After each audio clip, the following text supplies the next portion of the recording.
कादंबरीचे नाव जाणता राजा. पृष्ठ क्रमांक 5. आऊसाहेबांना आपला शिवबा उदात्त, उत्कट आणि उत्तुंग यशाचा मानकरी करायचा होता.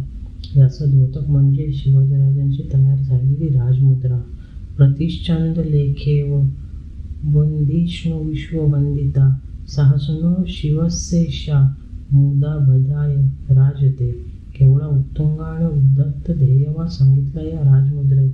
सदैव प्रतिपदेच्या चंद्रासारखी विकसित होत जाणारी ही शिवमुद्रा विश्वाला वंद्य आणि लोककल्याणकारी ठरव.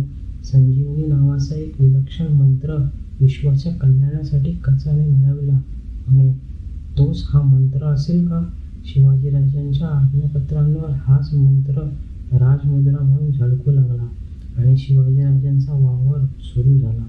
मावळातल्या शेतकरी सवंगड्यात कोणी मराठा, कोणी माळी, कोणी साळी, कोणी तेली, कोणी रामोशी, कोणी महार, कोणी धनगर, कोणी ब्राह्मण तर कोणी मुसलमानही.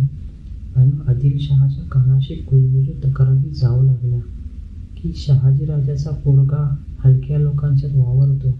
मोहम्मद आदिलशहाने ही कुजबूज हसवणारी नेली. त्याचा विश्वासच बसेना की शहाजीराजाचा एवढासा पोरगा माऊली डोंगरात बंड पुकारेल. या आदिलशाही विरुद्ध असं शक्य आहे? पण हे सत्य होतं.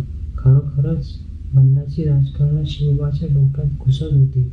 पण खरंच शक्य होतं का? अशक्यच होतं. शिवाजीराजांच्या समोर केवळ आदिलशाही होती का? नाही. 1.5-2 लाख फौज सहज उभी करू शकणारा आदिलशहाशिवाय पलीकडे गोवळकोंड्याचा कुतुबशहाही होता. भीमा नदीच्या उत्तरेला भीमेपासून थेट हिमालयापर्यंत प्रचंड साम्राज्य आपल्या तळहातावर नाचवणारा मुघल बादशाह शहाजहान होता. कोकणच्या किनाऱ्यावर खाली पोर्तुगीज होते, वर जंजिराच्या सिद्धी होता आणि शिवाय इथल्या कुठल्याही चांगल्या कामाला कडाडून विरोध करीत या सर्व शत्रूंना मदत करणारे आमचे लोकही होतेच. एवढ्या मोठ्या बळाला तोंड देण्याइतका शिवाजीराजांपाशी काय होतं? सैन्य, तोफखाना, आरमार, खजिना काहीच नव्हतं.